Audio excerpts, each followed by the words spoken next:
My name's Joe. I'm in recovery from addiction and some other misadventures, and a proud member of Beyond Belief, Agnostics, and Freethinkers Group in Toronto, and a proud associate member of the Freethinkers Living Sober Group in Cottonwood, Arizona. Welcome to our workshop on Varieties of Secular Experience, Navigating AA in a Secular Way.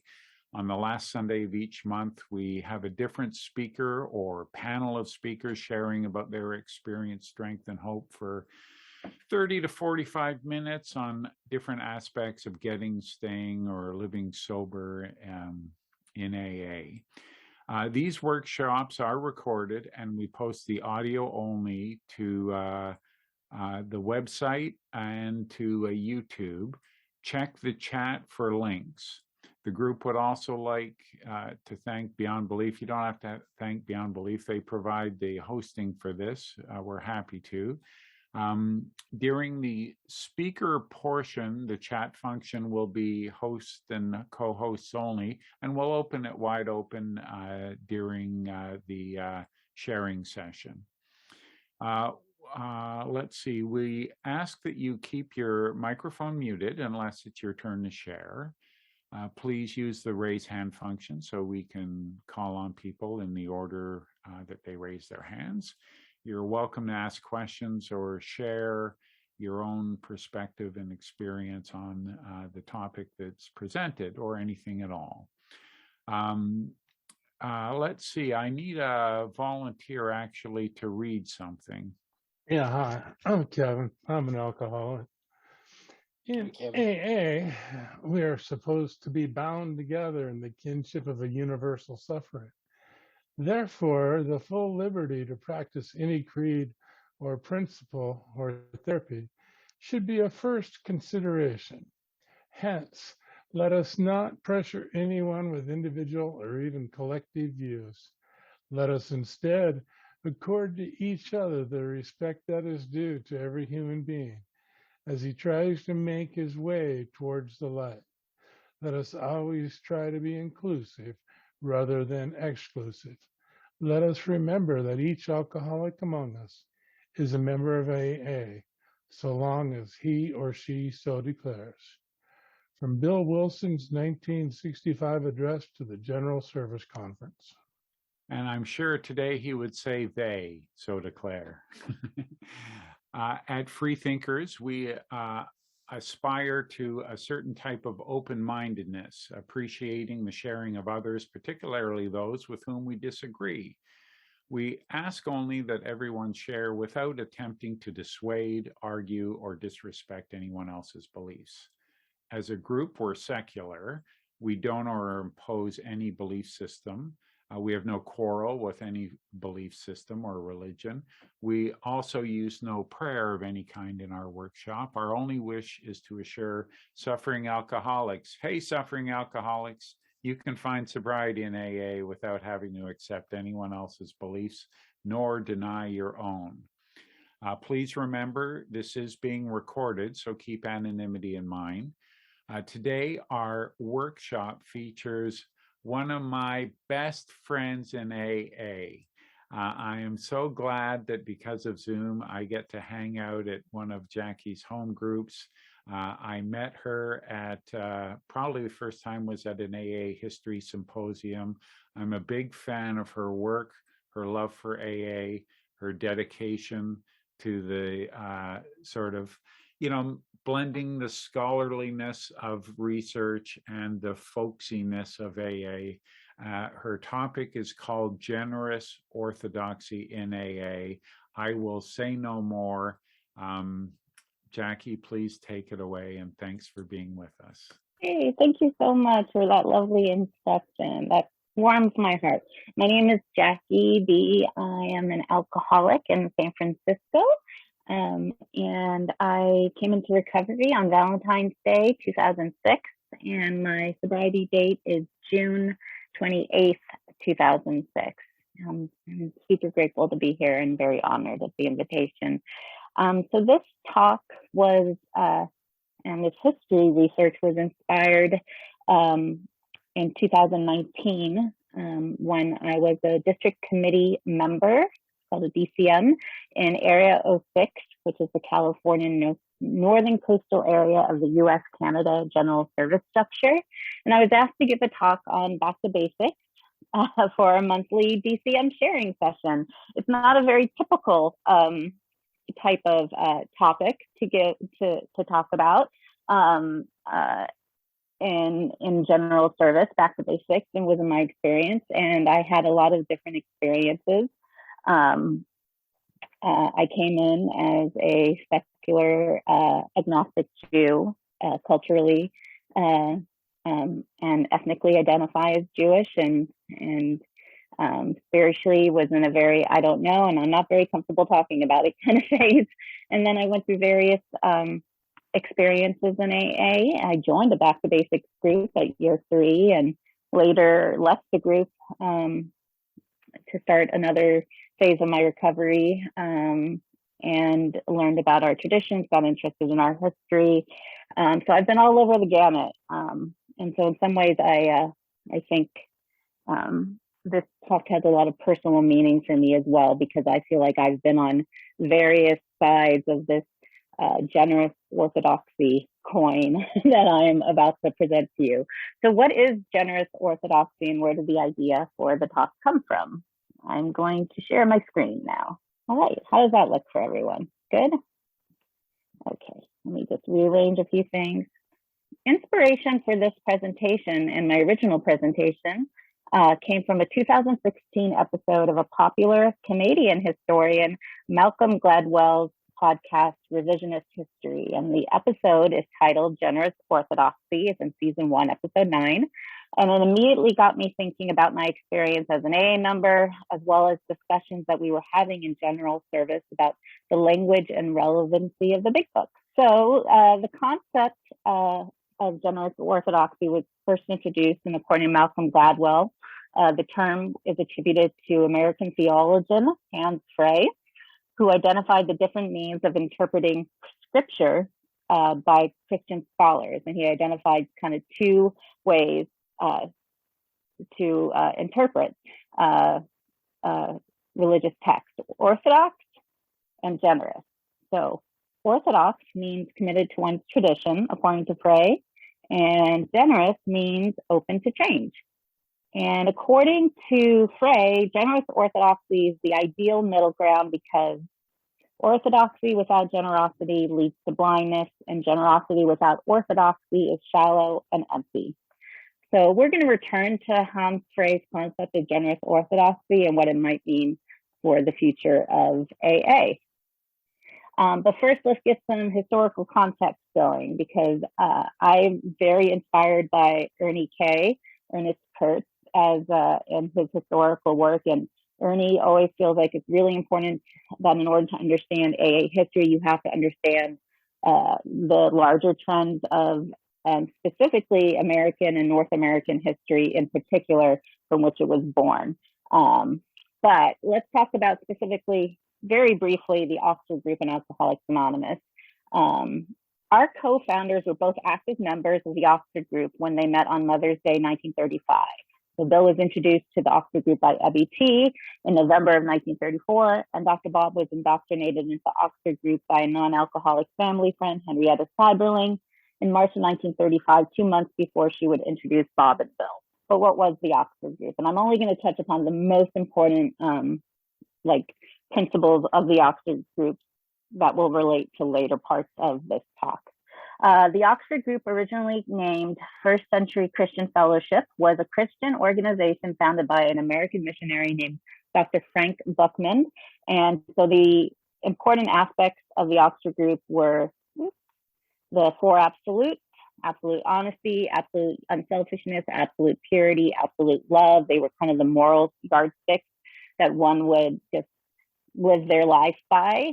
Additionally, the Oxford Group advocated for the 5 C's: confidence, confession, conviction, conversion, and continuance. And these were the ways in which you changed your life. And that's what the Oxford Group was all about: life transformation. Very big on morning quiet time and receiving guidance, as well as sharing that guidance with others, and they would have meetings, and you would often get guidance from the group on your personal life. And then even the term sharing that we use in AA came from the Oxford group. And it came from the Oxford group, sharing for witness, confession. It was a constant necessity. And there's a misconception in AA that the 12 steps came from the 6-step program of the Oxford group, but there was no six-step program in the Oxford group. The 6 steps that gets referred to in various AA literature, from AA Comes of Age to He Sold Himself Short, A Big Book Story, etc. That 6-step program was actually created by the alcoholic members in Akron in New York when they were in the Oxford group, and they were trying to work out through trial and error how to apply Oxford group principles in order to help people get sober. So that original 6-step program, which later became the 12 steps, that was very much an AA thing, though inspired certainly by these principles of the Oxford group. And AA separated from the Oxford group. The separation started when the New York group, led by Bill W., separated in August of 1937. The Cleveland group, a group of Cleveland AAs who were attending the Akron group at T. Henry Williams' house with Dr. Bob, they separated in May 1939, and there's some disagreement about whether the New York group or the Cleveland group were the first ones to call themselves Alcoholics Anonymous. But for all intents and purposes, the Cleveland group seems to be the first one to kind of adopt that moniker for their name based on the book they were writing. And then finally, Dr. Bob's group separated the Akron group in October 1939. It was quite painful. But what was the reasons for the separation from the Oxford group? And this is going to be of importance. Bill, this is what, according to Bill, in AA Comes of Age, why the Oxford group, he liked to say that we learned, yes, what to do from the Oxford group, but more importantly, what not to do. And these were the things they found that did not work for helping alcoholics. And that was that certain of their ideas and attitudes simply cannot be sold to alcoholics. That was the aggressive evangelism of the Oxford group, particularly their Christian evangelism. Team guidance in personal lives, that was pretty unpalatable to many of the alcoholics. The authoritarianism, I felt it was too authoritarianism. This one is one of my favorite. Alcoholics don't want to get too good too quickly. And, just like our text says, like the ideas of these absolute spiritual moral yardsticks just didn't seem to work for alcoholics. It was better to focus on progress rather than perfection. And then also anonymity was really important. The stigma around alcoholism was so severe, and the Oxford group tended to be a very public organization. But as many people may know, the Oxford group principles are still very much honored in Akron Midwestern AA up until today. That's the very famous, that's in the Akron Intergroup, and the Akron Intergroup still publishes pamphlets on the Four Absolutes as a part of this little historical set. So Four Absolutes still get talked about at AA meetings in Akron and Cleveland to this day. And for many people, they're useful. Okay, so the first indication of a Orthodox movement, right? And using Frey's term, what is an Orthodox group, an Orthodox philosophy in AA, is one that values tradition, right? Values tradition. So that is the very simple definition we're basing off of what Hans Frey used, and I'm applying it to AA. And so the first example that I found of an Orthodox group in AA history was aptly named the Orthodox movement. They called themselves the Orthodox movement. And according to Mitchell Kay, a writer and self-professed historian, the Orthodox movement was formed in 1948 when Dr. Bob was diagnosed with cancer, and Bill began campaigning actively for the formation of a general service conference to replace him, to replace Bob and Bill as advisors to the Board of Trustees. So among the known members of the Oxford group were Henrietta Seiberling, that non-alcoholic Oxford group member who introduced Bill and Bob, as well as Clarence S. Clarence S. got sober in AA in 1938, and he was sponsored by Dr. Bob. He was actually part of that Cleveland. He led that Cleveland contingency. He was a great 12-stepper, and he was part of the group that separated and formed the first self-named AA group, AA meeting, in according to Mitchell Kay's biography, how it worked.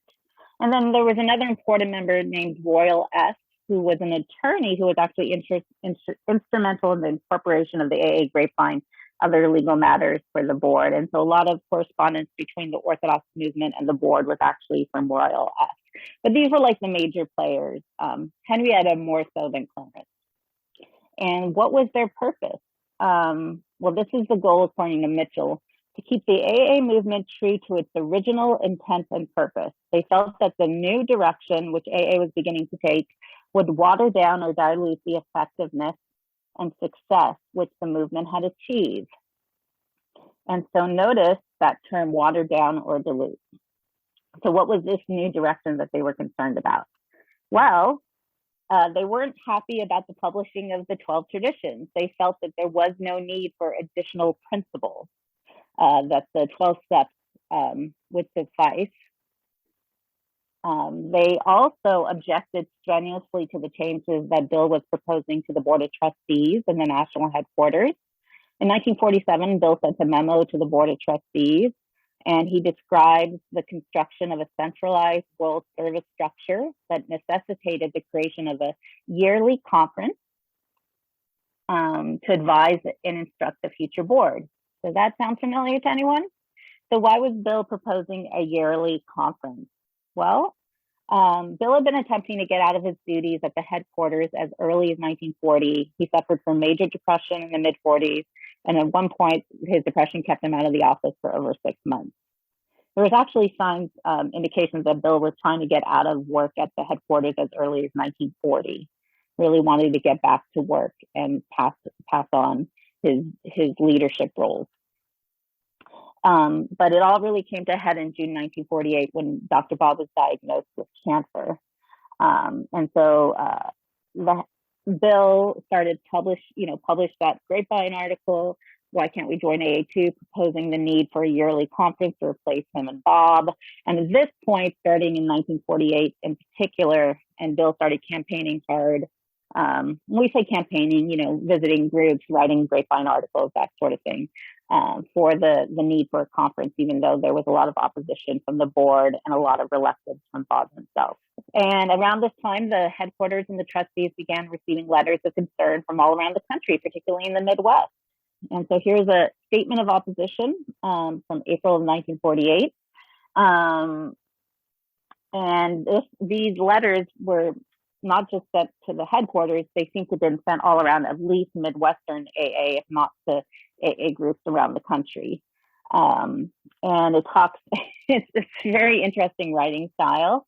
And, and it talks about that it's organization, right? As we know, in our 9th tradition, we can have organization of our service bodies and our committees, but this was still something being presented, right? The traditions hadn't even been adopted formally yet. And so there was a lot of concern about the level of organization that would be involved in the creation of a conference. I also like this part, when the movement tends to become an organization, and they're referring to themselves as nonconformers and dissenters, the preservation of original principles and purposes will appear and divisions and schisms will occur. So I think this is very interesting, right? So there was this concern that now AA was 13, getting close to 15 years old, if you consider the founding in 1935, that now we were really beginning to see this, it was moving towards growth and change, and therefore a group of people emerged wanting to preserve. It says the original principles and purposes, and I don't think even at this time there was really that much moving away from those original purposes and principles. There was changes in structure that were part of growth, but that's where the disagreement came from. And they recommended certain ways in which to ensure that the Board of Trustees could preserve AA's original principles and purposes, and that involved special workers, had to have very limited tenure and compensation. The headquarters work had to be kept at a minimum, maximum amount of decentralization, which I think to some degree there is a lot of decentralization in AA, and putting all the efforts onto local groups for carrying the message, which is still, I think, the truth that what happens to this day. Boots on the ground have always been the local groups and intergroups, and the Board of Trustees should remain the sole custodian of the headquarters' money and policies, right? That final point was the real point of contention that the Orthodox movement was concerned about, was that this conference would take it over. They wanted to keep the trustees in this self-perpetuating cycle of self-nomination, and not really have any checks and balances. Dr. Bob's final appearance was in July 1950. In one of his last messages to the fellowship, he actually has this really interesting part. Let us also remember to guard the erring member of the tongue, and if we must use it, let us use it with kindness and consideration and tolerance. And I actually wonder if that little section of his farewell talk was like Bob's final attempt to protect Bill from his most destructive critics. And, you know, who were Bill's really destructive critics at the time? Hank P., his former partner, who left AA after Hank had been drinking, and he ended up selling his stock back to Bill, and the Alcoholics Foundation was very unhappy about those concerns, but he was pivotal in the writing of the big book and getting the big book funded. Clarence S. had a falling out with Bill because Bill kind of refused to get involved and take a side in a local Cleveland matter, and Clarence felt betrayed by that. And Henrietta was still very upset about the separation from the Oxford group and Bill's influence over Bob. A lot of the, even to this day, the rumors that still kind of plague Bill around money and Bill making money, an unfair amount of money off of AA, was kind of originated from Hank and Clarence, who got into business together. This letter from Henrietta to Clarence, this is the kind of criticism that Bill faced from his destructive critics, but also from the Orthodox movement.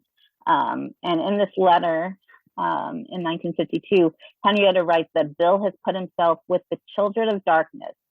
He has his henchmen and engraced himself with those in the dark.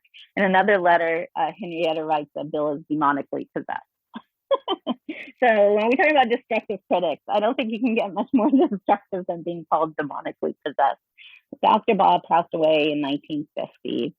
And right before he passed away, he gave Bill his blessing to do a trial general service conference. And that is when the Third Legacy pamphlet got mailed out to the groups in 1950, outlining the plan for the conference. And when it was announced that the conference, a trial conference, was going to take place, the Orthodox movement ramped up its objections and mailings. Royal S., an attorney that I mentioned was a member of the Orthodox movement, sent out the following letter to the foundation board on December 1950. My favorite part of this letter is that he describes the conference plan as a witch's brew of elections, assemblies, representatives, delegates, election by lot, number one panel, number two panel, etc. All of which means politics in anybody's vocabulary and understanding. And the complexities of the general service structure and the service manual procedures is a complaint heard to this day. And those of us who have some experience in general service, and especially those of us who study the 12 concepts for world service, understand that a lot of the complexities of the conference plan was particularly constructed by Bill and Bernard Smith, who was a non-alcoholic trustee, to reduce politics as much as possible. So all the things that the Orthodox movement was objecting to as bureaucracy and politics were actually the measures being put into place to reduce politics and campaigning and all the things that we're concerned about. And then Henrietta sent an appeal to the AA group in 1950 saying the Orthodox can become a quiet, effective group of AAs all over the country. I love this part. A real grapevine bound by a common purpose, not only of maintaining their sobriety, but of keeping the message of our way of life in its original form and full of its original power. And again, Henrietta Fiberling, a non-alcoholic, right, but who felt a deep connection to the helping AA be founded and had a big influence in AA in the Midwest. And then she quotes some Bible verses and talking about there's no need for schemes of elections of delegates to advise trustees, making new principles. Notice that part about creating new principles, referring to the traditions. Those are the principles that the Orthodox movement objected to, the adding of principles, and no need to receive debatable legacy. Not much else is known about the efforts and effects of the Orthodox movement. It was short-lived and did not succeed in its aim to prevent the birth of the General Service Conference. However, it is one of the first recorded examples of a group of AA members calling for a return to Oxford group principles, preservation of the practices of Akron-style AA, and criticizing the general service structure as being political and overly organized and antithetical to AA as a spiritual movement. And so we've begun to see, even in the Orthodox movement, certain trends emerge in AA from what is a traditionalist, not referring to the traditions that we know of them, but really the idea of being committed to tradition, or the Orthodox point of view of keeping it simple, decentralized local service, keeping AA word of mouth, and that AA should be slow to change, versus on the other side, which you can say Bill to some degree might represent, is the aspect of the AA movement, the groups and individuals, trusted servants who are more open to seeing AA change, what Frey would call the generous point of view. And you can kind of see that alongside the need to keep it simple, there's also the need to have organized service boards and committees, that we, along with decentralized local service, we also need some general service to AA as a whole that cooperates locally, that we can't just rely on word of mouth to get this message of recovery, if possible, out, that we need to reach alcoholics where they are. And that, you know, while yes, we can be careful about changing, we do need to change when change is needed. So let's talk about some other important influences and thinkers in the Orthodoxy in AA. And Clarence S. Also continued to be an important figure during his lifetime. According to his biography, he and his second wife moved to St. Petersburg, Florida. He traveled extensively. He spoke at AA conventions and roundups. And in addition to speaking frequently, in 1966, he began holding weekend retreats, which he started calling Came to Believe retreats. And they were designed to show attendees how the program was worked in Akron Cleveland groups of the 1940s from Clarence's perspective. And he focused on the 4 stages, clearly harkening back to Oxford group principles. So this was a part of, according to Mitchell K., what they were taught as a part of the Came to Believe workshop retreat, and very much based on those Oxford group principles, and even language that's very reminiscent of original Oxford group literature. He divorced in 1971, and when he met his third wife, Grace, Grace was openly, as Mitchell calls her, theistic.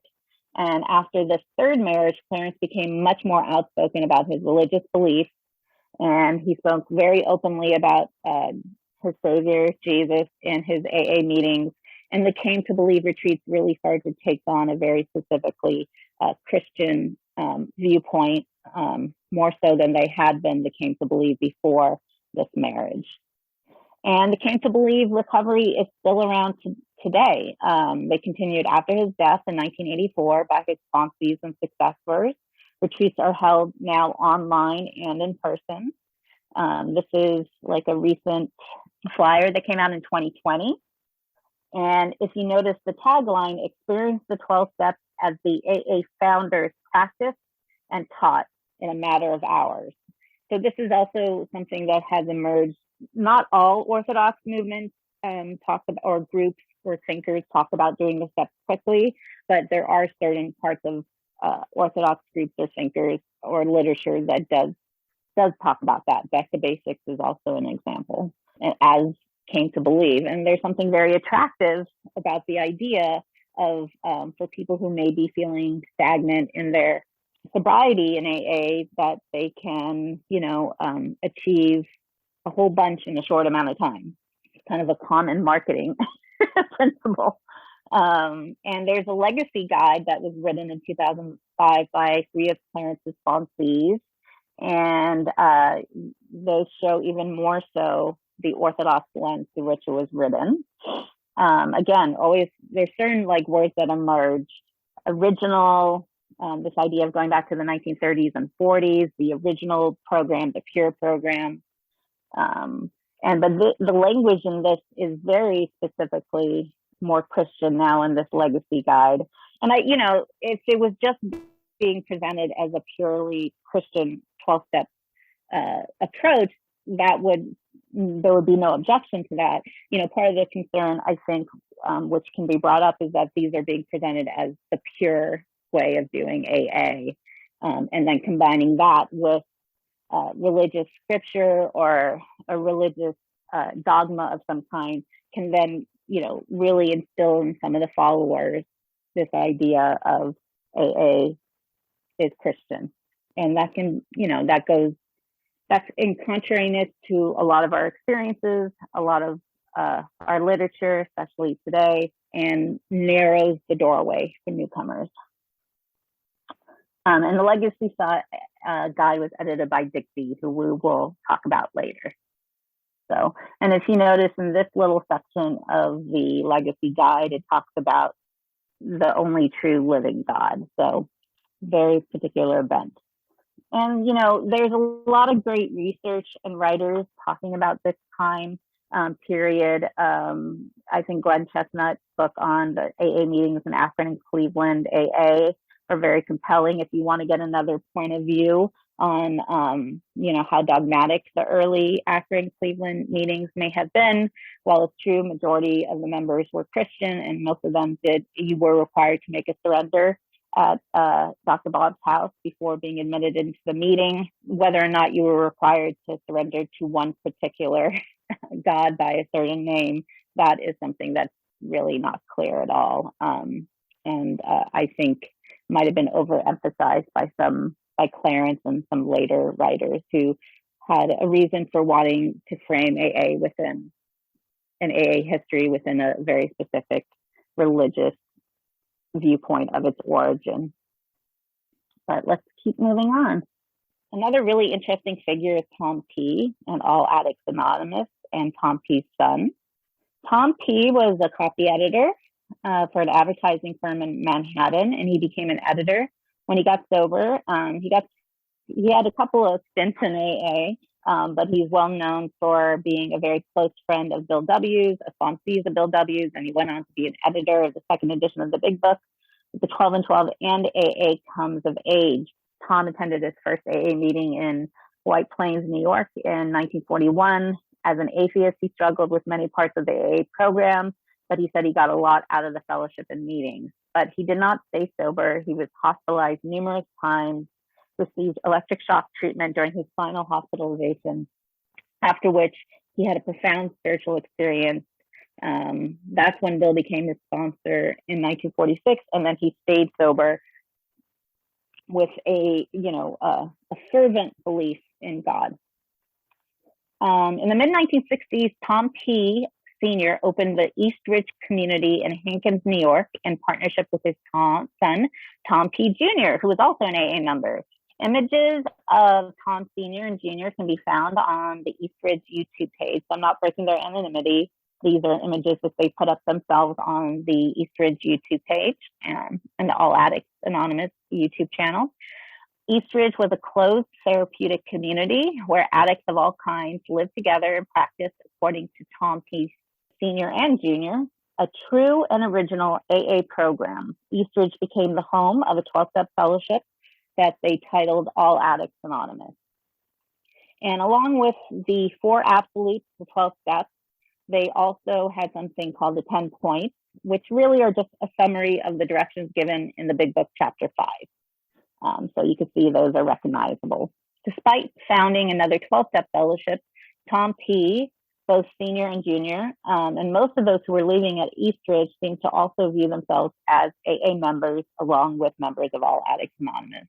They saw AAA as a more pure version of the original strong AA, and at the same time, they practiced some really wild innovations of therapeutic communities, including 40-hour-long 10-step inventory meetings.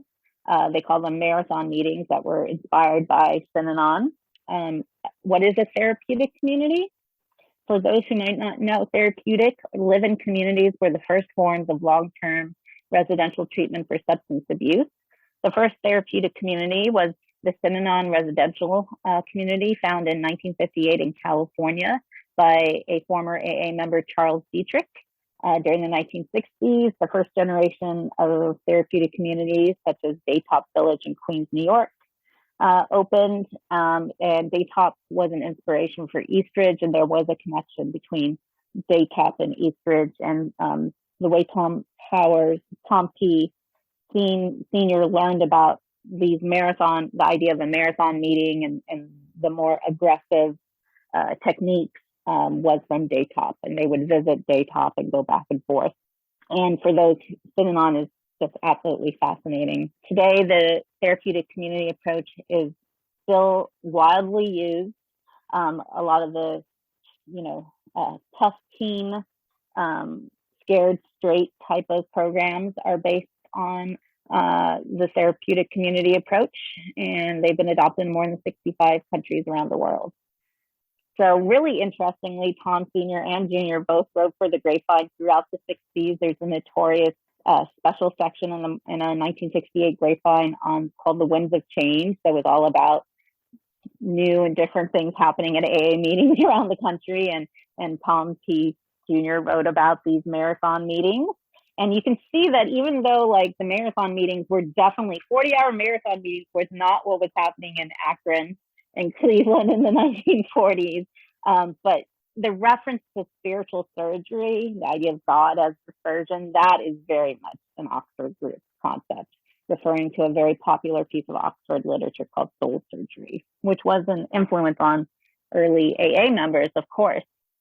But most notably, and probably having the furthest effect, was an article published in the 24 newsletter, which was Eastridge's newsletter, written by Tom P. Jr. called Gresham's Law and AA. And it was shared widely around AA circles. Tom Sr. was still a very popular AA speaker, even after founding All Addicts Anonymous. So according to the article, there are 3 ways to work the AA program. The strong original way, the medium way, not so strong, not so safe, not so sure, not so good, but still effective, and a weak way, which turns out to be really no way at all, but literally a heresy, a false teaching, a twisting and corruption of what the founders of Alcoholics Anonymous clearly stated the program to be. So this is really where I think the phrase watered down AA, or when you refer to people using the language around dilution or watered down, that's really where I think one of the biggest influences came from, and one of the earliest examples of that type of language being used was from Gresham's Law in this article. And so Gresham's Law is a monetary principle in economics stating that bad money drives out good. So in this article, Tom P. Jr. is basically arguing that AA has undergone a progressive weakening because of the dilution and corruption of its original message, reducing contemporary recovery rates. What's really particularly important about this is that for the first time it expressed this idea that not only that essentially how other people are working their program is going to affect the way I work my program. And so this idea that it's dangerous to all of AA when someone works a watered down program, that's really, I think, this notable moment in AA history where this idea really began to come in, when applying that idea of bad money drives out good money, the idea that quote unquote bad recovery drives out good recovery, therefore weakening. And so now you have this much more specified threat being posed by people working the 12 steps or working an AA program or just differently versus, tradition 4, the autonomy of the group, the suggested group principles. Like, this is much stronger language than even the Orthodox movement or Clarence had used before. I'm going to move forward. So 1980s and the 1990s, there's some important historical context. I know I'm running out of time. This is still a fairly new talk for me. But, in AA, we're often mistakenly thinking that we're sheltered from outside issues completely. And when studying AA history, you can't separate it from what's happening culturally and politically at the time, and especially in the US and Canada. And this is especially true, in my opinion, of what was happening in AA in the 1980s and the 1990s. And so this phrase, the culture wars or culture war, is this cultural conflict between social groups struggling for dominance of their values, beliefs, and practices. And it was being seen throughout especially the United States. And in his 1991 book, James Davidson Hunter described what he saw as a dramatic realignment and polarization that was transforming American politics and culture. And so in one issue, you have these hot button issues: gun control, abortion, separation of church and state, sexuality, identity, censorship. And there seem to be two definable polarities that he referred to as progressivism and orthodoxy. Other authors, including conservative writers, have talked about the secular progressivist versus the religionless traditionalist. There's also this other great book called A War for the Soul of America that looks at the kind of post-60s, 70s, what was going on in the United States. And the overarching issue for religious conservatives was an increasingly secular state, which posed a threat to their way of life and to what they viewed as the Christian nature of the nation. So, and this had to do with seen in a lot of Supreme Court verdicts, etc. So I think that this battle over the soul of America in the 1980s and the 1990s, this kind of arguments over the secular, the religious state, kind of made its way into the rooms of AA as well, where there was this real desire to, establish, in the view of what was seen as a secularization of AA, a desire to kind of reaffirm AA's religious Christian roots. There's a really wonderful book called Language of the Heart. Is one of my favorite non-conference approved pieces of literature. Another thing that was happening at this time in AA that a lot of Orthodox groups were reacting to was an explosion in 12-step literature or what Trish calls the feminization of AA, or the feminization of recovery. And so we saw an explosion in 12-step literature addressing codependence, readdressing the point of view of recovery literature from a woman's point of view, as well as dealing with things such as codependence and other issues. Travis used the traditional movement in AA in the 80s and 90s as a reaction to the feminization of recovery taking place. And so when you hear about this touchy-feeliness of pop psychology or treatment-centered jargon making its way into AA meetings, part of what was so disturbing to and kind of saw a reaction and a desire for more orthodoxy was because it threatened the male-centric point of view of recovery from alcoholism that was prevalent in AA literature. And when you saw AA literature and pamphlets moving towards more gender-inclusive language, there was an inherent threat that was experienced by some people in that. And it all tied into this greater American sense of the culture wars that were taking place in America at the time. So I can't go too far. I'm going to, Dick B is a really fascinating figure. He called himself AA's unofficial historian. And so he was a really big figure in the 1990s and 2000s. And he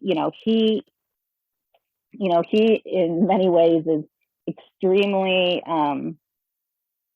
had a big influence in the way AA history was reframed to really focus on the Christian roots of our founders. And he was removed from the AA History Lovers Yahoo group because, his sourcing of, he would post things and, in his books, he would source back to his own books and things like that. And so especially folks like Ernie and Glenn C. and Arthur S., who really tried to, at this time, counteract what was happening with more scholarship and desire to really show sources. Dixie's work, whether one wants to call him a historian or not, is a question, but he called himself a historian. Some of his scholarship is good, but then he also would leave out a lot of stuff. And so that was a lot of some of the objections. But he definitely had a very specific goal with his work, and these were the topics covered in his work.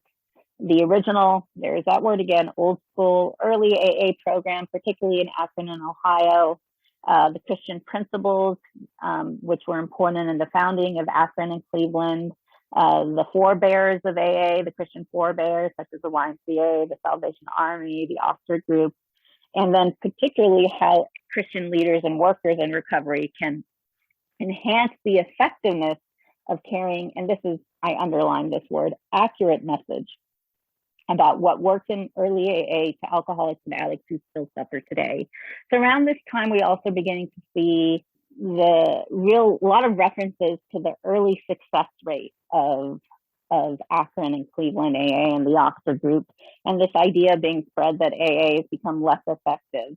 And, some people would throw around 93% success rate in the good old days of AA, and today we only have 1 to 5% success rate. So I'm going to skip ahead.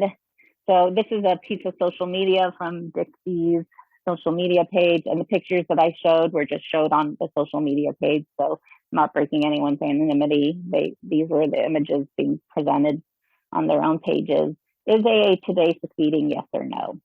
And there you see in this social media post this quote that often gets popular, right? The quote that comes from the big book of alcoholics who came to AA and really tried. 50% got sober at once, remained that way, 25% sober up after some relapses. And among the remainder, those who stayed on with AA showed improvement.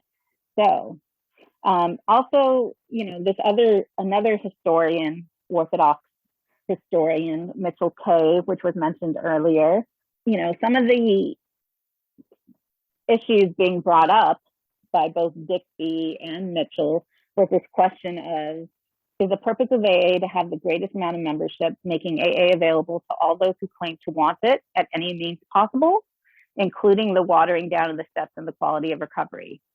And then both Dixie and Mitchell K., both writing in the 90s and 2000, used the phrase the turning point. In particular, that was the title of one of Dixie's books, The Turning Point. And then in Mitchell K.'s book, he writes, AA as a whole stands at that turning point. Growth and change are necessary parts of life, however, but to what end? So then we have the Wally P. Back to Basics book. Again, also, I'm just going to skip ahead, this idea that AA was in Cleveland and Akron in the 40s with 93% success rate, 72% success rate. These are the various things. So here's the crux of the question. Was AA more successful in the early days of Midwestern AA? And there's that quote that gets the forward to the second edition where we get a lot of statistics. Those kind of questionable statistics are presented. And, this is what I will say. There was a really important piece of research done by Glenn C., Arthur S., and another collaborator. You can find it on William White's website, Alcoholics Anonymous Recovery Outcome Rate. And this was written for AA members to help inform the AA membership of a widely circulated misinterpretation and mischaracterization of AA recovery outcomes. So, and then they were kind of writing for themselves. So they were really trying to get down and through data analysis, historical research, was where do these recovery rates come from? And what they came forward with is that in the Midwest, particularly in Cleveland, the reported 93 success rate was a result of pre-screening restriction that excluded those who could not stay sober. So essentially, the Cleveland area group cherry-picked prospects who had already previously achieved recovery and demonstrated the ability to stay sober. This is something that actually, let me see if I can find it. Yes, that Wally P. himself acknowledges that in many areas of the United States and Canada, the newcomer could not attend regular meetings of Alcoholics Anonymous until he or she completed all 12 steps and beginners meetings. Sometimes these beginners meetings would take not just a weekend, they would, usually take place over the course of a month or so. And so essentially, if you're not going to be listed as an AA member until you've demonstrated that you can stay sober from 1 to 3 months while you go through these beginners courses, sometimes longer. Sometimes there were some groups that you had to wait 6 months to be called a member. Usually, typically, it was somewhere between 1 and 3 months. And so then you would start noting them as members, and then you would track their success rates. You're going to get a skewed version of numbers. Also, this question that now somehow AA is less successful. Well, there was recently a very important comprehensive analysis of 35 studies involving 10,000 participants conducted by Stanford Medicine that show that AA is currently one of the most effective paths to alcohol abstinence. Most studies, so I always take any kind of statistics when it comes to AA with a grain of salt, but particularly any from the 40s or 50s or any of that. So, a big basis of the this argument that Orthodox members and groups have is that the original pure way of doing the program, quote unquote, is more effective. Like, it's important because it helps people stay sober. Well, there's no indication. We don't really know whether it was more successful than it is today. There were just a lot more people today being offered the solution, and there are a lot other methods for people to get sober than just AA back then. Plus, people are coming in at much earlier stages in their progression of alcoholism than they were back then. And that's an important thing to acknowledge. So, I can go on. There's a lot of fascinating things. I think the last piece of history that I wanted to touch upon, and probably has had the most recent effect, is the 2010 white paper on atheists and agnostics. And so this was a reaction. The first atheist agnostic groups began to emerge in 1975 and 1976 in Chicago and Hollywood, California. And then in 2010, this was published anonymously by, according to this one author, but I've been told that it actually seems to be the work of 2 individuals. And I'm not going to name, there are people here, I'm sure, who will be very comfortable naming who the supposed anonymous authors are. But I've spoken, I don't feel comfortable without verifying it with 2 different sources. And according to my research, there's only so far one verified source, one person that indicates. But one of the people who was attributed to being the author of this white paper was a very popular, beloved circuit speaker. It seems like he may not have been the primary author. He passed away recently, which is another reason why I'm hesitant to reveal his name, because in many ways there are things he's done that has, helped a lot of people. And so my personal ethics as a researcher and historian is, but you can search it out if you want. I personally don't think it really matters as much who wrote it as what the results of it.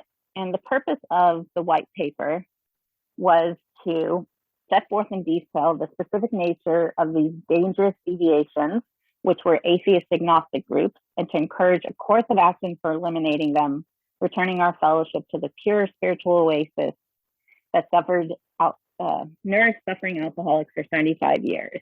Another important thing about the white paper was that it was a reaction to what it felt like was the secularization of AA literature and pamphlets. So it specifically writes a lot about the General Service Conference and the Board of Trustees. I know there are a lot of people who feel like the conference and the board and the office is incredibly conservative, but as you can see, there are points of view here where there are a lot of individuals who feel like it's too progressive, right? It's too generous. And then there are other people who feel like it's too orthodox. And our General Service Conference, is there as the voice of AA. So it's as conservative, quote unquote, or as progressive, quote unquote, as the current thinking around the fellowship is. I truly believe that. But part of the results of the white paper on atheist agnostic groups was in 2009, the Beyond Belief group of Toronto, Ontario, published on a website their interpretation of the 12 steps. As you can see, it says that it's the Beyond Belief Group's 12 steps interpretation. It never tries to put forward that it was an official adaptation or that it was the AA 12 steps. They weren't rewriting AA's 12 steps. They were adapting the 12 steps to the needs of their group. At this time, as many of you know, there was no literature produced by the Grapevine or AA World Services for atheist agnostics. And so the Toronto Intergroup, I feel like I'm speaking to the choir here, so to speak, but the Toronto Intergroup barred the intergroup representatives from Beyond Belief. I believe there were 3 or 4. Joe has more of this history than I do. Barred them from the intergroup meeting, and members of the Central Executive Committee had been reading the white paper, apparently were very influenced by the white paper, and used the deviation and the variation that the Beyond Belief group was using of the 12 steps to remove them from their schedule. This prompted a member to approach the Human Rights Tribunal of Ontario, who investigated and decided that the civil rights of the atheist agnostic members of AA had been violated, and put forward, and then the Human Rights Tribunal went forward with a lawsuit, which also included AAWS. But, you know, AAWS attempted to mediate, attempted to tell the Toronto Intergroup that based on experience, it was better to not remove these groups that they didn't, you know, I mean, they passed on the experience, which is what the General Service Office did. But the Executive Committee of the Toronto Intergroup moved forward, and they put forward this public defense. I was able to find it on the internet. And it basically argued that the Toronto Intergroup was able to discriminate against atheist agnostic members because in order to be a member of AA, you must have a belief in God. So essentially, the intergroup put forward a public defense saying that AA is a religious organization because it requires belief in God, therefore it can discriminate against atheist agnostic groups. At this point, AAWS stepped in. Perhaps they should have stepped in sooner with a much more firm stance, but at that point, AAWS firmly said, if you continue with this defense, we will not be able, we will not recognize you, we won't tell you literature, we won't recognize you in our directories. And at that point, the intergroup went forward with mediation.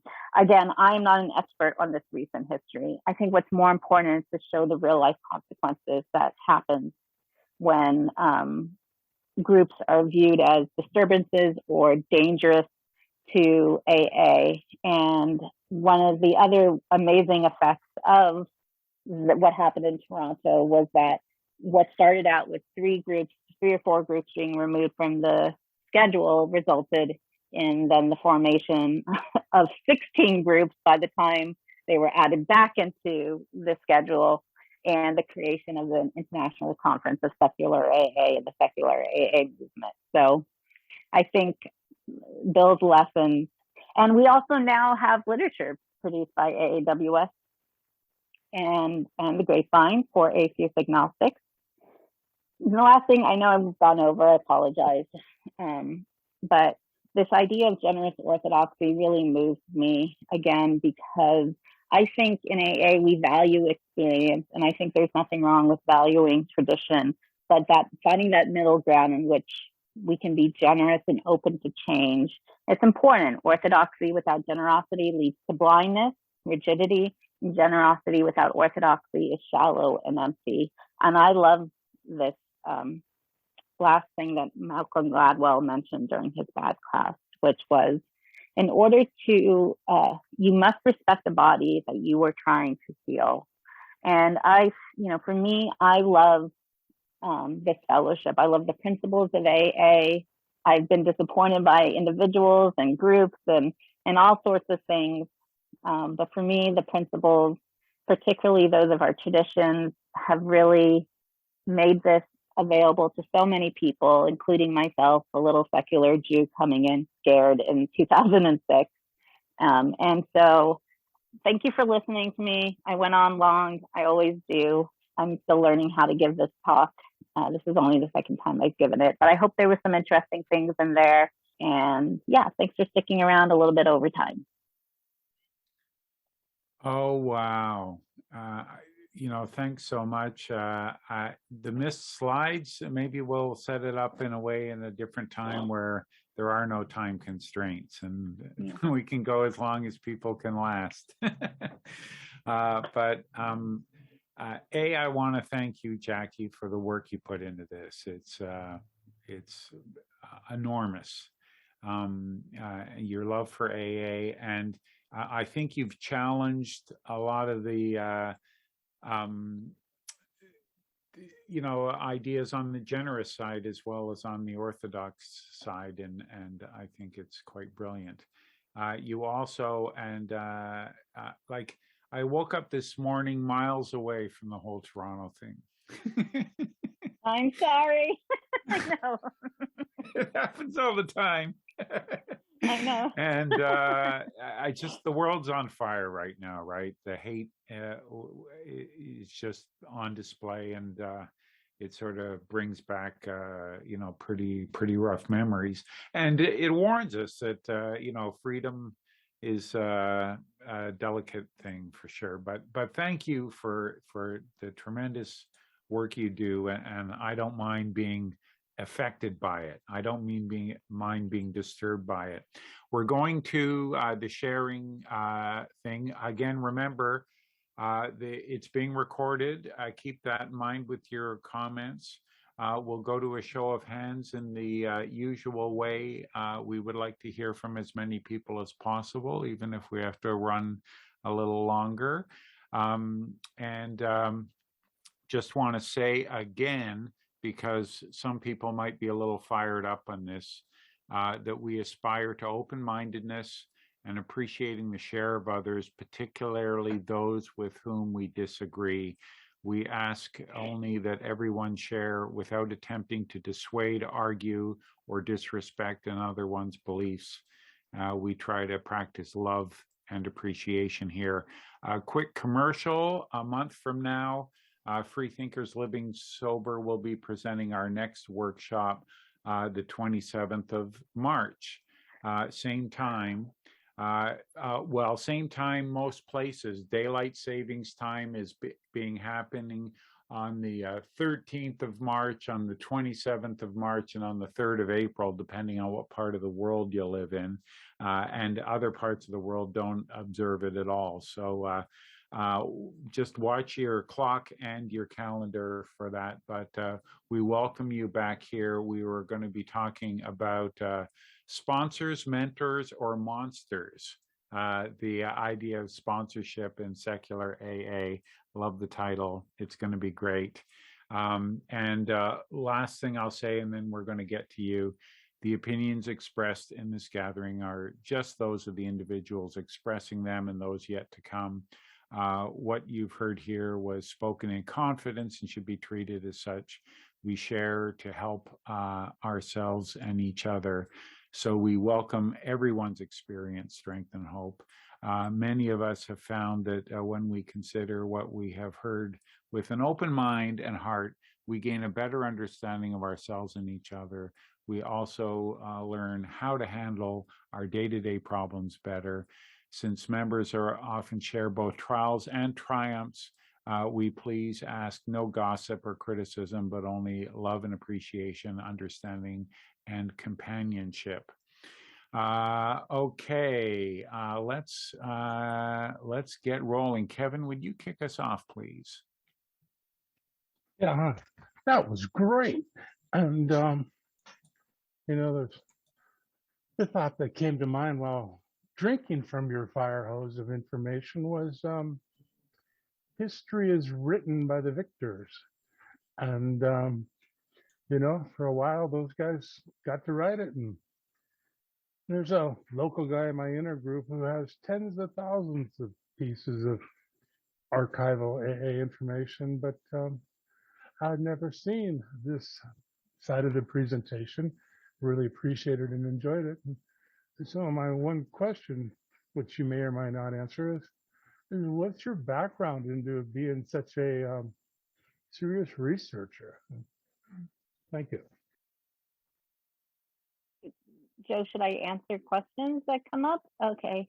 My background in being a researcher, I mean, I'm not a trained historian by any means. I've had some good mentors. I'm the outgoing chair of the AA History Symposium, and so Glenn C. was a mentor of mine.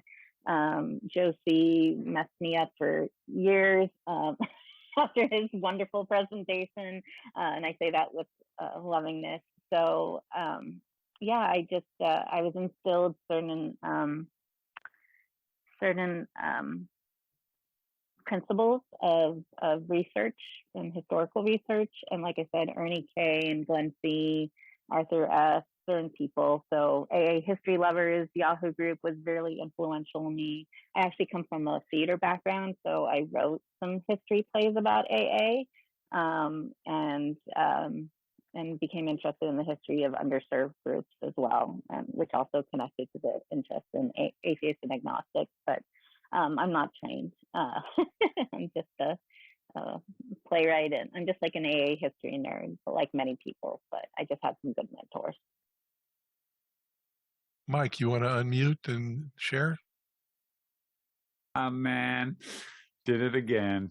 Until next time, I would ask Jackie also to put the information for her group, the Lopsided Triangle, which meets tonight and every Sunday night talking about the challenges of AA, what's on the docket for the assembly, just different things about underrepresented populations, literature, so on and so forth. If you like this kind of meat and potatoes AA, more than back to basics, it's at I think 7 o'clock West Coast time. No, 8 o'clock West Coast time. But anyway, it's a good group of millennial AAs. Mike K, please. Mike, alcoholic. Jackie, man, that was really great. Mesmerizing. I'm sure there's a lot more there, but this is a question / observation. Maybe if you have some additional things to add to it. So I was part of fundamentalism in Christian for, I don't know, in my teen years in the 80s, and so I kind of have a little bit of a history there, and it was amazing some of the parallels there. I think you kind of alluded to this a little bit, but even the notion of the history of revisionism. I know that even happens in the, we probably, a lot of us heard that, the founding fathers were not only Christian, they were fundamentalist Christians, that kind of stuff. So a lot of the practices that have been practiced in that realm, in the political realm, it seems like there's part of that has also cropped up in recovery or AA particularly. So do you have anything to add to that? And thanks again. Yeah, I only made two very brief allusions to it, but like as I mentioned, I don't know enough about quote unquote the culture war, like pre-1970, 1960, to know whether or not there was anything going on, in the United States and Canada in the late 40s, 50s that might have had an influence in, for example, the original Orthodox movement that I mentioned. I think that was very much just a reaction to change within the fellowship. But I do think things that were happening in the 80s and 90s were very much a product of, and I think we still see a lot of that today.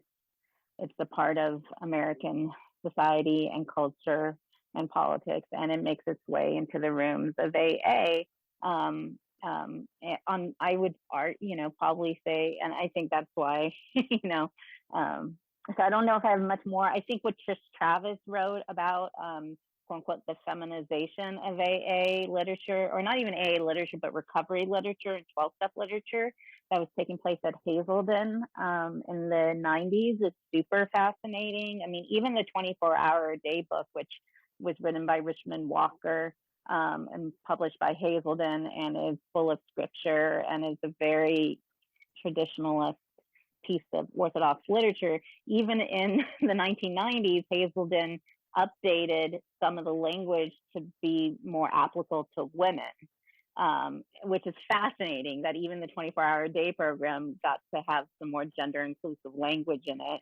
And that was upsetting to people, but it wasn't AA literature. And so this whole desire, we've been having these discussions around even just gender and language around the big book in our literature for a while, right? But I do think the popularity of The Woman's Way Through the 12 Steps, Codependent No More, you know, one of the things, I was a part of a back to basics kind of fundamentalist group for a while too, year 3 and 4. And so we used to say a lot of things like, you know, pop psychology, treatment-centered jargon, but a part of those things are actually, they're also more inclusive language as well, right? And so I think there's stuff in there that, you know, I mean, I've got my own thoughts around, but Trish is the one I would really refer to. I think she writes beautifully about both the Orthodox recovery literature that was coming out, as well as the big book study guides. I didn't even get to go into the big book study guides. Writers like Mitchell and Dick. So I really recommend Language of the Heart, Trish Travis's book, for people who want more of that kind of thing. Joe, before you move on, I wanted to mention that you'll see a green screen that I bring up when you go to share. It'll turn yellow after 3 minutes, which means maybe start to wrap it up. And it'll turn red when your pants are on fire. That was in my script somewhere. Missed that. Thanks. I'll be keeping an eye out for that too. Neil, take it away. Should I say I'm an alcoholic or an addict? Well, I am. But that was a great presentation. In fact, I joined the Facebook AA History Lovers group about 15 minutes ago. And what's really got me wondering is that you mentioned, I'd never heard this mentioned before, that there might have been a second person involved with the white paper. I got sober inside the Beltway in the early 80s, and the guy that I know about, he had a regular Saturday morning meeting at Sibley Hospital in Washington, D.C.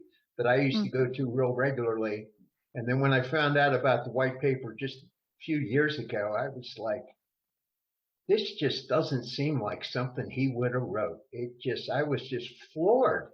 But like I said, I hadn't seen him or interacted with him, you know, for, I don't know, I guess more than 20 years. So that just, now I'm wondering who that is. But I don't want you to answer it because I'll find out, you know, from somebody in this room that's heard about that. But the whole history thing. Yeah. What? You could certainly reach out to me if you want. I can share but I basically went and spoke to some people who I knew were close to the alleged author, and they told me that there was someone else involved who did most of the writing, and you know, they're a very serious historian, and I trusted that person enough to just decide, you know, I think there's not enough known, especially to affect the name and legacy of an AA member who's passed away, because the alleged author is no longer with us, you know, right. And I don't want them to be remembered for this, even though if it's a legitimate great harm that they did, of course, like it's not about whitewashing their participation. But I was told that if, again, I don't, you know, the whole reason why rumors around Bill being a woman, we can get into it. There's all these horrible rumors about Bill and things like that have gone around and they only came from one source, right? And so I really believe, Ernie Kirsch talks about this, like we need to have more than just one source, right? Before we go around naming certain people, and really who the author of the white paper is not as important as what the results of the white paper were. Yeah, thanks. It's just a curiosity thing because I'm really into history, all kinds of history. I mean, I never was interested in AA history. Actually, who got me interested was Charlie Farmley from Joe and Charlie. I don't know how much he knew that was real, but that's what got me interested in AA history, even though I was interested in all kinds of history before that. And then, of course, recently I read Writing the Big Book, and that was a huge eye opener. But anyway, I just like I said, I'll ask some people later. It's not like I'm trying to pick anybody apart. And some of these things about Bill W., some of the not so flattering things, I do know somebody that was personally affected by that. And I believe this woman with all my heart. I mean, she's not with us any longer. But I guess it's just an opinion thing. In fact, she never mentioned it. It was only mentioned by her family after she died. But anyway, I got a million questions, but I'll ask later. And I need to join some of these groups because I'm really fascinated by AA history along with all other kinds of history. Thanks for your presentation. Yeah, just further to that, I mean, the white paper certainly spoke to a secular phobia in AA that was widespread. It could have been written by hundreds of people. Yeah. Kenji. Hi, everybody. Kenji, addict alcoholic. Hi, Jackie. That was great. I felt almost like when my mouse button gets stuck and suddenly some pages go flying by. I go, oh, no, we have all the time in the world. Please, I want the full pull of your presentation. I'm hoping you post. I hope you are good with posting your slides. I was doing some screen grabs of some of them for myself. That is so this has been fascinating to me, just fascinating. In I guess the mid-late 90s, perhaps into the early 2000s, I was attending that Thursday night Back to Basics meeting group in San Francisco that used to meet at the cop shop. That's the one I was in, yeah. And it used to amuse me that the first edition big book version of how it works was too radical for them. They read the manuscript version there, which just seemed kind of hilarious to me. But other than that, it just seemed not that different from any other big book study meeting that I suppose I attended some of their or one of their what did they call it? Big Book Boot Camp, I think they called it.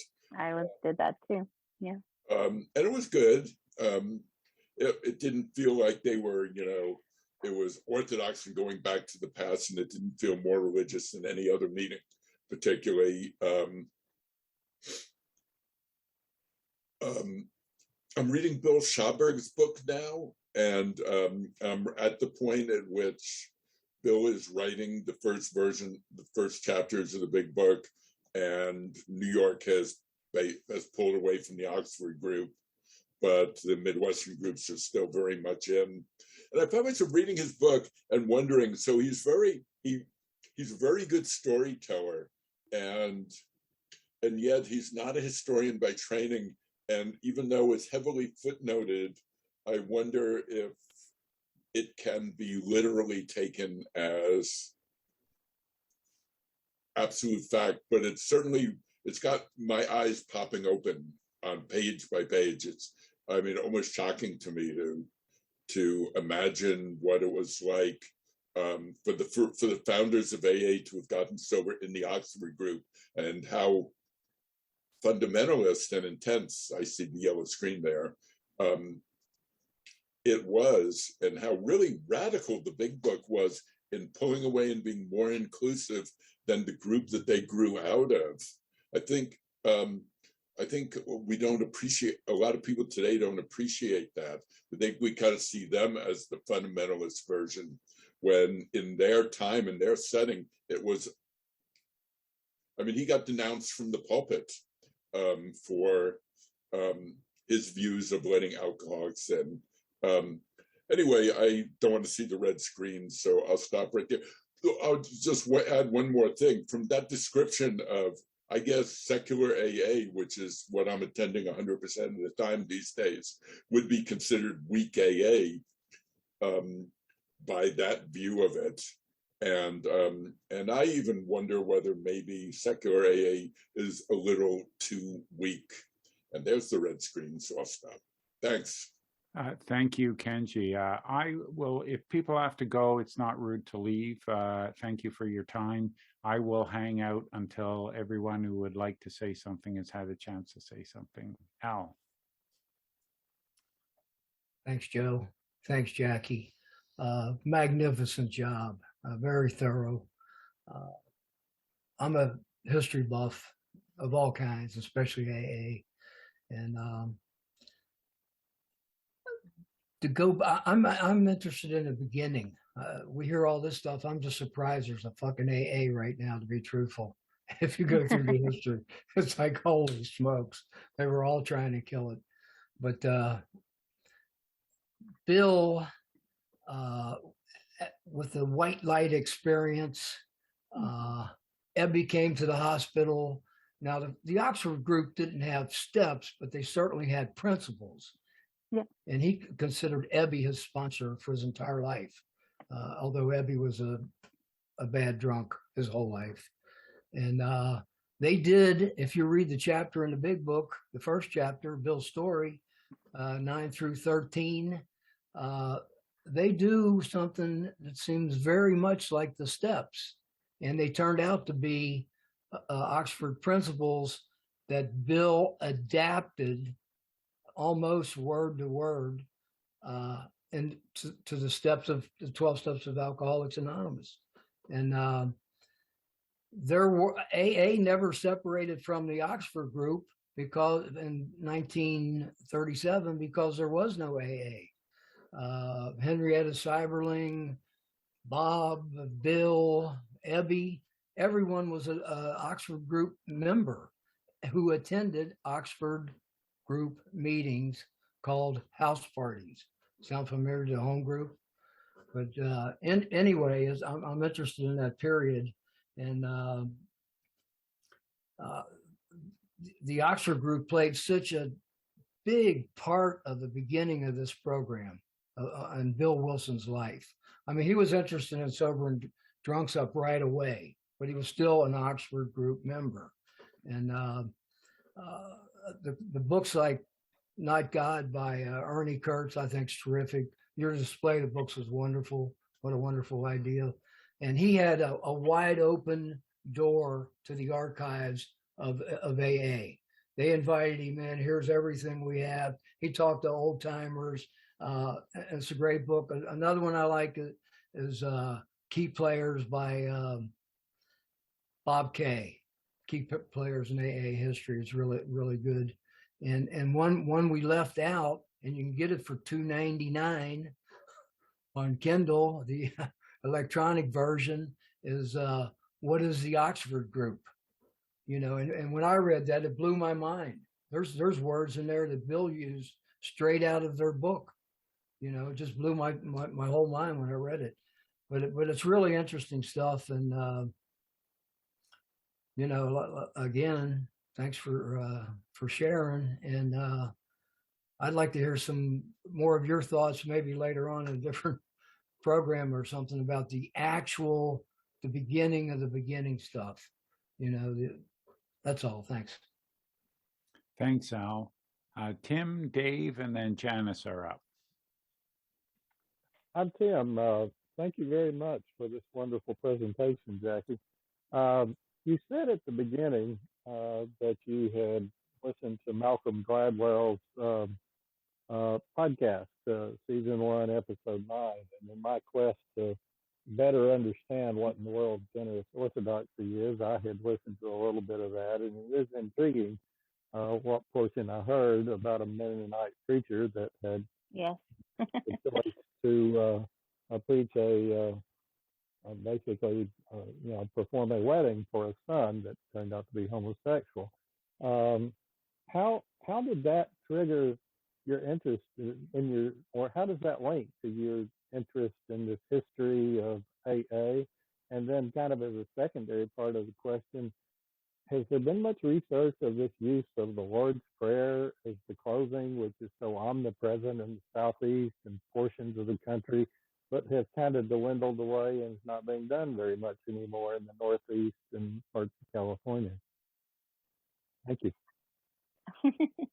I will just, yeah, I mean, I think I put my original presentation from 2019 in there, and I think it's more clear because really the present, for me, the concept of generous orthodoxy applies really well when we think about changes to the big book. So that's where the connection was made to me, right? And so really I was interested in the idea of generous orthodoxy from the point of view of how do you help members and groups who value tradition to become open to change? Likewise, one could say, how does one talk and communicate with people who are open to change to help them understand value and tradition, right? And so I think that seems to be an ongoing thing throughout AA history from the 1937, when the idea of should we have a book even came up. And there were a lot of people who said, no, let's not have a book. It's going to bring in money. It's going to bring in all these problems. Let's do word of mouth, that sort of thing. To then the General Service Conference, the traditions, all these pivotal moments in what has allowed AA to stick around and grow for 85 plus years. Required some change, and there's always been that other side of it of people who are afraid of change, not wanting to change, and I think so much of Bill's writing, even though I very much view him as like on the visionary side, I think that he really did understand that like the middle road, was kind of what we aim for, and that we need both the conservative voices and the progressive voices, and that Bill and Bob together kind of really the way they were able, I mean, from everyone from Bob's children to Lois's diary, like all of our sources really show that Bill and Bob never really seemed to have a hard word between them. And New York and Akron were doing things quite differently in many ways, and they respected what the other group was doing. And they, so that whole like history of autonomy and trust, cooperation, right? Like to me, that's what's in there. So that's where generous orthodoxy really spoke to me. If you listen to the whole talk, it also talks about some issues that were happening at Harvard University. And so it's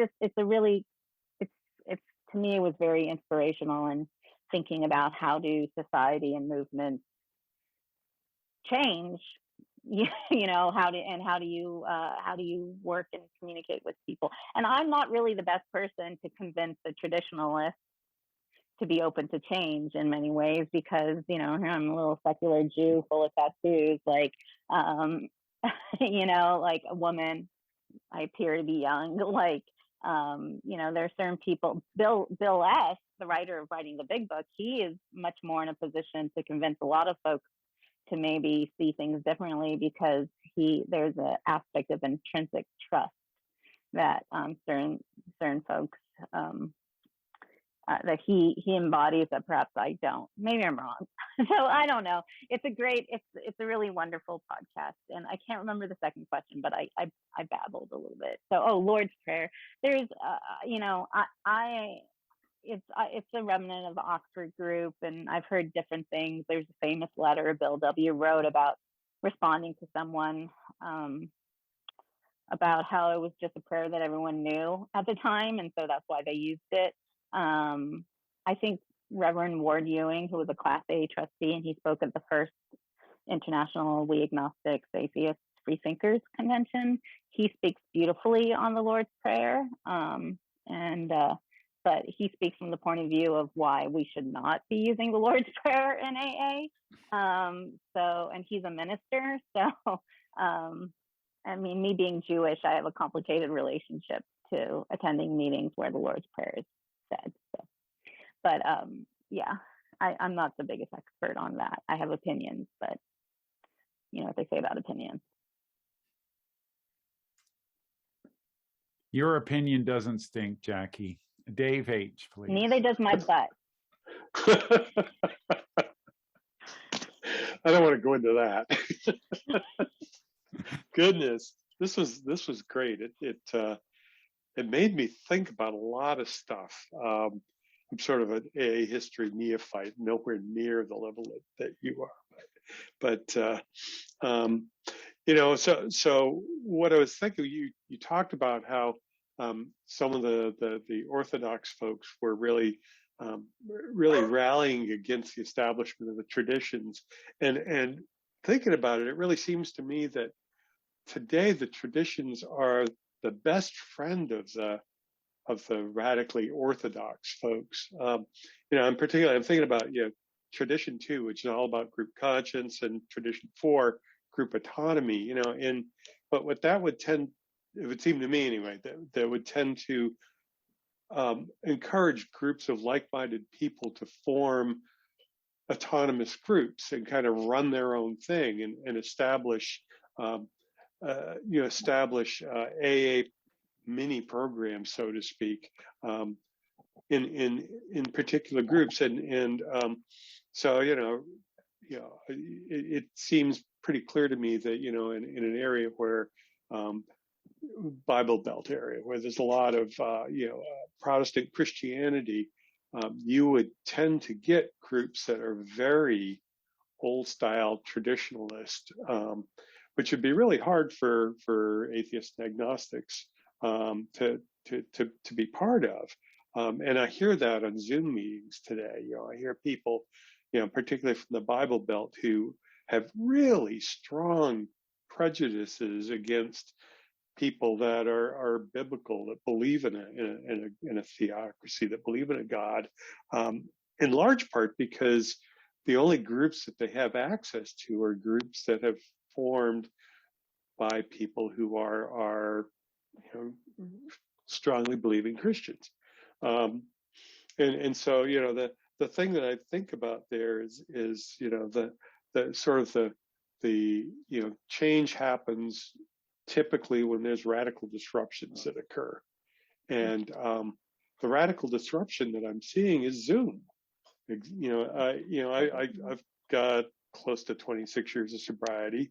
I've only been around secular AA for, I don't know, a year and a half, maybe at the most, because I live in central New Hampshire. There's no secular AA meetings here. The only meetings I have are traditional AA meetings where, contrary to a previous speaker, the Lord's Prayer closes virtually every single meeting around here. And, in New Hampshire, Maine, Vermont, and, parts of Massachusetts I've hit up, that's the way you close a meeting. There's very few of them that do it differently.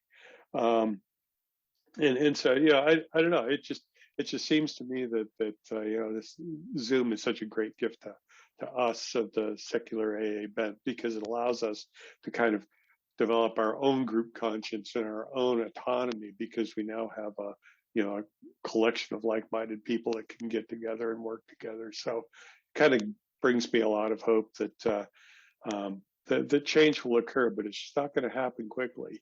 The majority of groups are still traditional AA groups that are physical groups. They're geography based, and that's just the way it's going to be. And that's okay. That's okay as long as everybody gets a chance to practice the program in a way that works for them. So thank you so much. That was a great talk, and you didn't go on anywhere near long enough. Thanks. Thanks, Dave. I concur. Janice, remind me, I've got a question for you after the meeting, but you're up next. Well, yeah, that was great. And I was thinking that AA wouldn't be here if that group had won back, if we had no traditions, if we had no conference, because that's, because Dr. Bob was dying and Bill didn't want to have to run everything for the rest of his life. I oftentimes feel sorry for Bill because he got stuck with running AA. And then to people who have thump on him, and to the people today in secular AA that just beat on the big book and talk about Bill and Bob as if they were evil people and that. I can't buy that. I got sober in traditional AA. Yes, there's a whole bunch of stuff that in the big book that I'd like to tear out, starting with We Agnostics. But there's enough in the big book. I got told to read the first 3 chapters and see if I could find myself. Well, I certainly find myself. And, I just take what I, could use and leave a lot of the rest. I think if somebody, and I've tried to talk to some of these people, but I've pretty much given up, go and read the stories in the back of the book. You'll get a much more varied idea of what AA is. And these people are trying to rewrite history. Oh, there were no blacks. Yes, there were. There were no women. Yes, there were. Not a lot, but they're there. And if you look up from the 2nd edition on, you have black story in the first 10 stories, woman story in the first 10 stories. Yes, I know this was a man's book. It was written by men back in the time when, I think what they did when they were writing, because I wasn't trained as a historian, and you have to look at this stuff from when it was written, they did a damn good job of not being totally religious. It can be turned, and I have been in meetings where it has. And I only found secular AA during the pandemic. And I like it a lot, and I think I fit better. But there's, I at least have one secular meeting here. But, and there's another one up in Santa Fe. And we've never been kicked out of a schedule. I work in the central office, and I did the only group that ever got kicked out of a schedule was a group that was telling people they're using the Bible and you can't bring the big book in, and who were, actively hostile. And they did get pulled out of the schedule on the conservative side of things. But I can't throw away the baby with bathwater. It got me sober. There are meetings here that after the pandemic I will not go back to, but there are meetings here I have gone back to. There are meetings that I tried to bring up when I was told there couldn't possibly be anything like secular AA because GSO wouldn't allow it, which was the last time I went to that meeting. I just thought, forget it.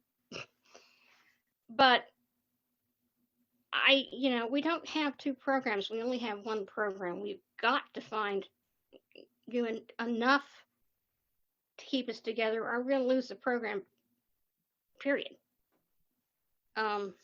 I think AA has been very, very important. And yes, I don't think everybody stayed sober back in the beginning.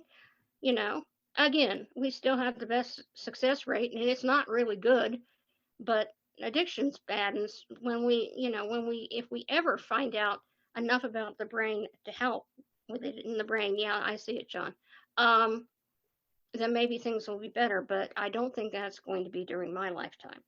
Anyway, it was a great talk. Thank you. Thanks so much. Jackie, can you stay a few more minutes? I know it's been a long day for you too. Kevin, come on in. Yeah, hi. I'm Kevin, alcoholic again. And Jackie, I chatted a couple questions at you because they sort of allude to another website. And so I was wondering, I hope you're going to come out with a book on this. And then the other ones are about people maybe being able to put on some of the plays you have. We have a theater group here in the Seattle area. They would kind of do comedy dinner theater, but I know they're AA members that do this, and I know they would quite likely love to put on if your plays are written anywhere near as your presentation, some of those for the local 12-step community. So those were questions. Generally speaking, I recommend my plays more to be performed. They're really written for people in AA. So I don't currently, they have not been commercially produced, nor do I think they should be. But I do think I have had a little recovery too. We haven't worked for a little bit, but performed for a little bit. But yeah, we've done my plays for intergroups, clubhouses, YPAWs. An AA group is more than welcome my work is available royalty free to AA and 12-step recovery groups. So. And the International Convention of AA. In 2010 we performed as a part of the Grapevine plays. Yeah. So, yeah. Cyril, I was hoping you wouldn't sit on your hands. Oh, thanks, Joe. You know me so well. I'm Cyril. I'm in recovery in AA, and I want to change gear a little bit actually, because first of all, Jackie, thanks a million for your talk. It was very, very interesting, but I found it incredibly disturbing and almost physically painful to hear it. As a rational, free-thinking atheist in the 21st century, I'm absolutely horrified at some of the facts and figures and statistics and quotes that you gave me. It made me feel absolutely horrible. It really, really did. And it's why after many, many, many, many years in AA, I'm so thrilled to bits to have found Secular about 10 years ago now, as it happens. And of course, since Zoom came along, it's been even more spectacular. I don't often quote the big book actually these days, but one thing I do like is the title to chapter 6, which is called Into Action, if I remember it correctly, because I haven't read it for a very long time. Anyway, action is what I'm all about, really. And I suppose being a practical sort of person, there's a wealth of stuff that you brought to our attention. And as free thinkers, my challenge to us all is, what are we going to do about it? How do we drag traditional AA, as I still call it, kicking and screaming into the 21st century? That's what bothers me, because I've worked my entire life with people for whom AA has not worked. And I've met them in prisons and mental hospitals and divorce courts and all the things that we all know about. But there's two quick examples I want to give, and I don't like this, 3-minute stuff. When I'm under pressure, I tend to gabble. So I hope this comes out clearly. You very kindly put up the God Word leaflet, actually, as one of your things. And I come from the group in London, which actually got that written and approved. I was a GSR at the time, and it was one of the most horrible bullying experiences of my entire adult life. Talk about passive aggressive. It was despicable. And if I hadn't been as strong-willed and as determined as I was and my group was, that leaflet would never have gone anywhere near getting published. The literature committee said, having given them the idea, they said, "We'll do this. We will write it for you. We don't want any help, any support, any input from the free-thinking members who wanted it written in the first place." And I didn't think it was humanly possible to produce a worse version of chapter 4. But the first version of my leaflet was incredible. And we did actually make a little bit of AA history, I'm very pleased to say. When it came back to conference 12 months later for approval, I'm very proud to say that we lobbied the delegates and told them to kick it out because it was not fit for purpose, and they had to go away and write it all again. It was less than one side of A4 of a more patronizing version of chapter 4. So that's what we're up against, really. Do you know what I mean? Yeah. I want to give one more example. In the UK this June, AA is celebrating the fact that AA has been in the UK now for 70 years, which is a fantastic thing. It's a 3-day residential event in a conference centre in a big city in the UK, and they're expecting about 10,000 people to attend over those 3 days. Now, I'm actually on the ICSA board as a UK member, and we discussed this some months ago, and we very politely and very professionally wrote to GSO in York in the UK and asked if we could have one little session in their 3-day conference as part of this celebration and part of looking forward in a unified big tent way to the 21st century. And after a couple of months, they came back to me and politely said no. very polite, very passive aggressive, but the answer was no, because we were not seen as part of the structure of the organisation in the UK, and they only invited speakers or allowed sessions from those of us who were in that sort of particular group. And I'm really angry about that. Now, as it happens, I'm hoping it's going to backfire on them, because I don't care if we meet in the toilet, in the car park, in the bloody kitchens out the back for some of those 3 days, but we secular members, we free thinkers in the UK will get together, and I'm hoping there will be many more of us now who will be in attendance who would have otherwise have attended if we were just part of this sort of 3-day program and given an hour in a back room somewhere. Do you know what I mean? But I use these couple of examples as an illustration of what we're up against, really, you know. And I'm into organisational change. And we've heard tonight some examples of, yes, there are groups in different parts of the world who can be nice. Some of them can be hostile, but some of them can be nice. But the general national and international structure of AA is outrageous. Getting change is like pulling teeth. It really is very, very, very, very hard work. So my challenge for everybody here is let's get into action. I've met the brightest and the best of many of the AAs that I've met in all my time around these rooms, you know, and we've got to find a way not just to talk about history and talk about where we've come from, but where are we going? Because it's all about, you know, making this a bigger tent for everybody. I see the red lights there, so that's when I start to garble, so I better stop talking there, really. Anyway, that's my challenge. Into action, please, folks. We know the history. What are we going to do about it? Thank you. Yeah, thank you. Thank you. The one thing I'd like to say, just respond, is that you're very right in that, like, this presentation was not written for atheists and agnostics.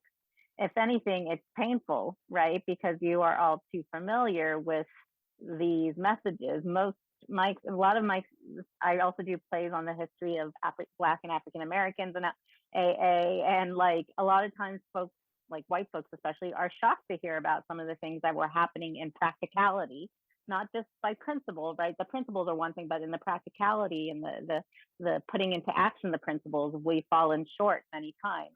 And so a lot of people have heard little pieces here and there. They might have heard the watering down, the dilution of the program, little things here and there, and they don't realize the overall, like, what that's a real, as we say, dog whistle to indicate when you hear certain phrases and that there's a history between it. So it is, I would be shocked if it's not painful to hear for someone who's been deeply and personally affected by this history. So I appreciate what you had to share about that.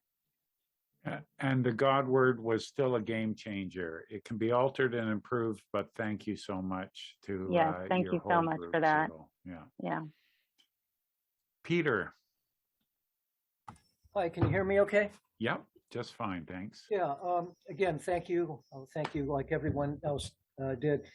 I had sort of a question and then actually a couple questions for the speaker. One is this dichotomy that you presented between orthodoxy and generosity. I'm wondering if that is that terminology has been used way back, you know, in the day 40s and 50s, 1960s and so on, or if that's sort of your own conceptualization of, you know, to sort of describe these issues.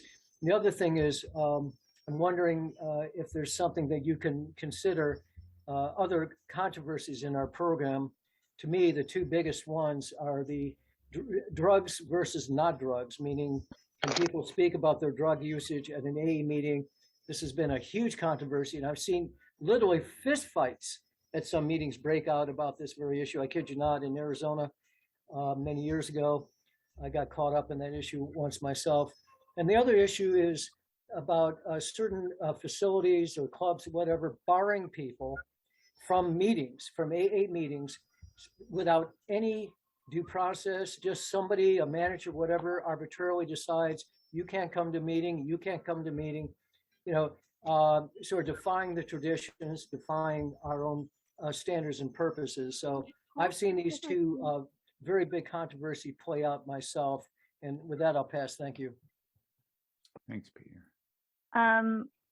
If you're at the recent symposium on AA history, I gave a talk with Chris B., who's an NA member, who's done a lot of amazing research at the General Service Office on the history of drug addicts in AA, and then, of course, the history of 12-step fellowship designed to help drug addicts. And so we gave a joint talk together on the fifth tradition and problems other than alcohol. So if you want to check out the recordings, you can find it. You can buy the individual, you can get the individual talks, but they're for sale. They help us with, we charge a lot less at the History Symposium than most conferences do, but they help us put on a conference every 2 years or so. So I have done a little bit on that, not a lot, Chris, but there you may find some things of interest in there. And generous orthodoxy came from American theologian. Like I said, it was not even used towards social movements as much as towards specific interpretations of Christian scripture. And it was published, when is he wrote? He was a 20th century writer, so I have to look up when he wrote. I don't have the exact, I gotta look it up. I have to look up when he wrote. I feel it was the 20th century, so I think it was the mid 20th century. And so, as I said, Malcolm Gladwell took the concept of generous orthodoxy, applied it to social movements, and then I took that as an inspiration and asked, what would generous orthodoxy mean for us in AA if we look at applying it towards the idea of the AA program or the AA literature, the big book, the culture. So I hope that answers some of your questions. Thank you, Jackie. Jeb. Thank you, Joel. My name is Jeb, and I'm a grateful recovered addict alcoholic. And I really appreciated your connecting the dots in such a loving way today in your presentation. And a thing that really stood out to me is really seeing that there was diversity in opinion and practice from the very beginning. And there's been that balance throughout AA history, and the tension on one side and the other. But somehow though we've managed to stick together. And I love the first tradition. I can't say much about the others, but I think the first tradition is that the unity that we're still able to achieve when we respect the fact that we see things differently. One phrase I think was used, I don't know by you, but someone was today that always upsets me, and that's looking for like-minded people. No, I want open-minded people. And I think that's what a lot of Bill's writing, even in the old text, is about, is that open-mindedness and, learning to listen critically and not argumentatively, and to actually take the example. After all, that book is their stories. It's not my story. It's not your story. It's not Joe's story.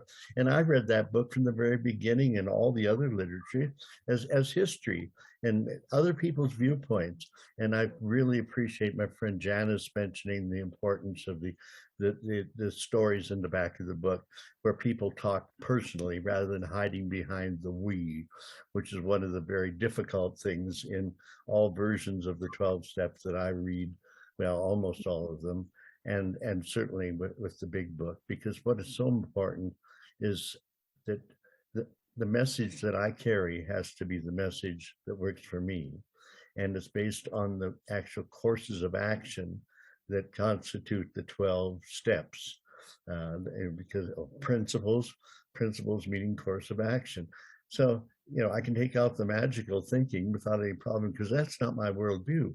And Bill, I think in page 191 in As Bill Sees It, that letter in 1966, says we can have that depending on our own background and so forth, and we can start the steps wherever we can or will. So I really, really appreciate it today, and I look forward to more. And I've got to look at your plays too, because some of those things are just, that's a wonderful way to convey the message. Thanks a lot. Oh, it's day 15,891 today, if anyone's wondering. That's an important star date for us to track our recordings with. We appreciate that very much, Jeb. Just a couple of final thoughts. I'll keep the room open for chit chat for anyone who wants to hang around. But next month, on the 27th, sponsors, mentors, or monsters. It should be another great panel. Again, opinions expressed are strictly those of individuals expressing them. And please hold what you've heard here in confidence. It should be treated as, it's spoken in confidence and should be treated as such. And the point is we share with each other with the hopes of understanding ourselves and each other better. Yeah, great. Jackie, this was the longest varieties of secular experience ever. And there's still people on the edge of their seat. Can I ask everybody, just before we close with the responsibility declaration, to thank Jackie one more time. Wow, just a phenomenal amount of work. I stand in awe and admiration. Thank you, Jackie. Yeah, That was an impressive labor of very love. good. Super. I think I'm going to be working on it for at least 5 years. I know. So much Think there. about your next presentation too, right? You know, don't rewrite the same song over and over again. For those who would care to join me, who's responsible? I am responsible when anyone, anywhere, reaches out for help. I want the hand of A, always to be there. For that, I am responsible. Yeehaw! Thanks, everybody. Thanks, Joe. Thanks, John. Thanks, Great Jackie. session. That was great.